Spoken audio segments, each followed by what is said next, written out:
प्यारे बच्चों नमस्कार। गोडवेल इंटर कॉलेज के यूट्यूब चैनल गोडवेल लर्नर्स में आप सभी का स्वागत है।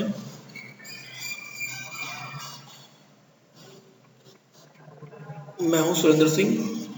आज का हमारा जो चैप्टर है वो है इकाई 11 अल्कोहल, फिनोल और ईथर। इसमें हम पढ़ेंगे ईथर के रासायनिक गुण, इलेक्ट्रॉन रागी प्रतिस्थापन अभिक्रियाएं। उसमें कुछ टॉपिक्स हम पहले पढ़ चुके हैं, चैप्टर खत्म होने को है। ठीक है, चलिए शुरू करते हैं।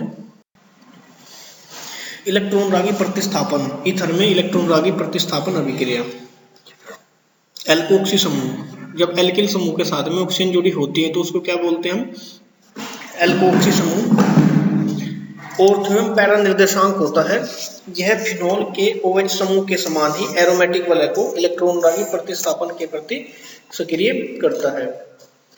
ठीक है, देखो ये हमारे बेंजीन के ऊपर OR लगा हुआ है, एल्कोक्सी समूह लगा हुआ है। तो हमारा जो एक इलेक्ट्रॉन है ये कार्बन को डोनेट करता है ऑक्सीजन, और वो जो होता है डबल बॉन्ड का जो कार्बन है वो अगले कार्बन पर चला जाता है, नेगेटिव साइड, नेगेटिव चार्ज आ जाता है। तो हमारी ऑर्थो पे पहली इक्वेशन में देखेंगे आप, स्ट्रक्चर में इलेक्ट्रॉन का ट्रांसफर हुआ है, सेकंड में क्या हुआ है, वो ऑर्थो पे पहुंच चुका है। ठीक है, यानी कि जो हमारा इलेक्ट्रॉन रागी होगा वो कहाँ अटैक करेगा? ऑर्थो पे। फिर स्थानांतरण के द्वारा वो कहाँ पे पहुंच गया? पैरा स्थिति में पहुंच गया, थर्ड पोजीशन में, और फोर्थ में फिर वो ऑर्थो आ गया, और फिफ्थ में हमारी जो सामान्य स्ट्रक्चर थी पहले वाली वही स्ट्रक्चर हमारी आ गई।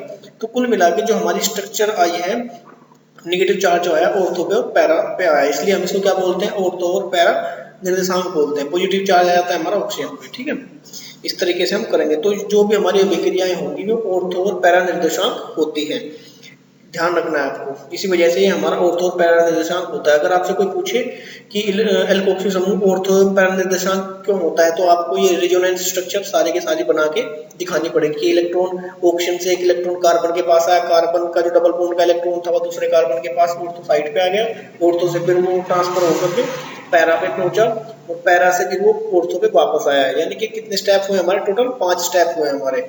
ठीक है, इस तरीके से हमें आपको शो करना है, आप सभी को भी शो करना है। ठीक है, अच्छा, इसके बाद है सबसे पहले क्वेश्चन देखते हैं हैलोजनन या हैलोजनीकरण।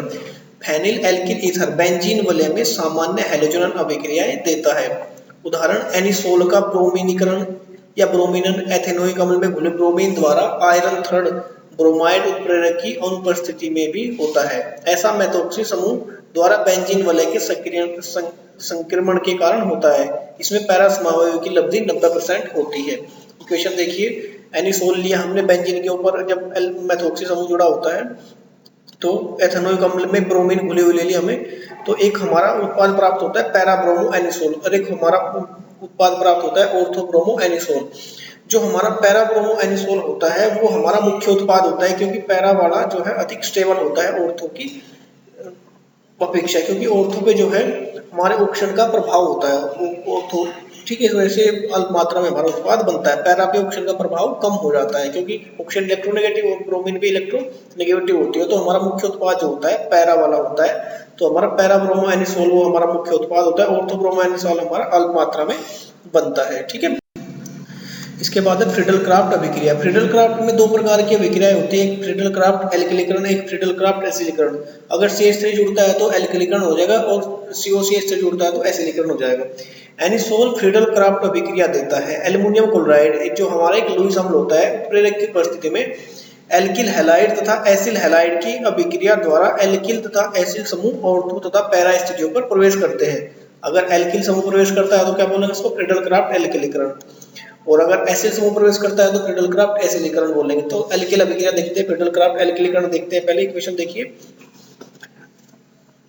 हमारा OCH3 यानी कि एनिसोल, बेंजीन के ऊपर OCH3 लगा हुआ है, एनिसोल CH3Cl के साथ रिएक्ट करा है हमारा, तो ऑर्थो साइड पे अगर जुड़ता है तो ऑर्थो साइड से एक हाइड्रोजन निकल के क्लोरीन के साथ में HCl रिमूव कर देता है। ठीक है, अगर पैरा पे जाता है तो पैरा से भी एक हाइड्रोजन निकल के Cl के साथ चला जाता है, HCl कुल मिला के हमारा इससे HCl जो होता है हमारा क्या होता है? बाहर होता है। ठीक है, और हमारा 2-मेथोक्सीटालुइन और 4-मेथोक्सीटालुइन बनता है। और मैं तुम्हें बता चुका हूं कि जो हमारा उत्पाद होगा पैरा वाला वो हमारा मुख्य उत्पाद होता है। ठीक है, ये हमारी निर्जल AlCl3 की उपस्थिति में की जाती है, एल्युमिनियम क्लोराइड की उपस्थिति में या एल्युमिनियम ट्राइक्लोराइड की उपस्थिति में, जो एक लुईस अम्ल होता है, ठीक है। और कार्बन डाइसल्फाइड CH2 भी हम इसमें लेते हैं। कार्बन डाइसल्फाइड हमारी एक लिक्विड होता है, ठीक है। तो ये हमारी फ्रीडल क्राफ्ट एल्किलीकरण होगी। फ्रीडल क्राफ्ट एल्किलीकरण क्यों बोलते हैं इसको? क्योंकि एल्किल समूह का बेंजीन वलय में क्या होता है, प्रतिस्थापन होता है। और ये प्रतिस्थापन अभिक्रिया है क्योंकि हाइड्रोजन स्थानांतरित होकर CH3 हमारा आया है, ठीक है। इस तरीके से हम इसको कहेंगे फ्रीडल क्राफ्ट एल्किलीकरण अभिक्रिया। इसके बाद फ्रीडल क्राफ्ट एसिलीकरण अभिक्रिया की बात करते हैं। फ्रीडल क्राफ्ट एसिलीकरण में क्या होता है, वही हमें CH3Cl की जगह CH3COCl लेना है बस, और बाकी हमारा जो का तो रहेगा, ठीक है। और वही अभिक्रिया होगी, हमारा हाइड्रोजन जो है बेंजीन रिंग से प्रतिस्थापित हो जाएगा ऑर्थो से या पैरा से, और Cl को लेकर के चला जाएगा, यानी कि HCl हमारा रिमूव हो जाएगा। इसमें हमारे दो उत्पाद बनते हैं, एक 2-मेथॉक्सी एसिटोफिनोन, एक 4-मेथॉक्सी एसिटोफिनोल। और मैंने तुम्हें बताया कि जो पैरा वाला उत्पाद होता है वो स्टेबल होता है, तो 4-मेथॉक्सी एसिटोफिनोन जो हो जाएगा हमारा वो मुख्य उत्पाद हो जाएगा और ज्यादा मात्रा में बनेगा, और 2-मेथॉक्सी एसिटोफिनोन हमारा अल्प मात्रा में बनता है, ठीक है। CH3COCl हमारा एथेनॉल क्लोराइड कहलाता है, यानी कि एनिसोल को एथेनॉल क्लोराइड के साथ में रिएक्ट कराएंगे ड्राई निर्जल का मतलब होता है शुष्क AlCl3 की उपस्थिति में, तो हमारा जो उत्पाद बनता है वो बनता है 2-मेथॉक्सी एसिटोफिनोन और प्लस 4-मेथॉक्सी एसिटोफिनोन, हमारा दोनों मिक्स उत्पाद है, ठीक है।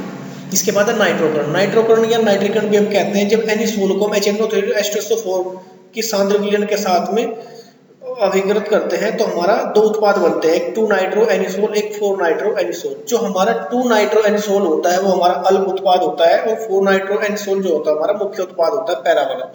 जब H2SO4 और HNO3 को दोनों को मिलाएंगे हम तो NO2 प्लस हमारा क्रिएट होगा, ठीक है। और फिर हम इसको एनिसोल में ऐड करेंगे, तब जाके हमारे रिएक्शन कंप्लीट होती है, ठीक है। रिएक्शन को आप देख सकते हो।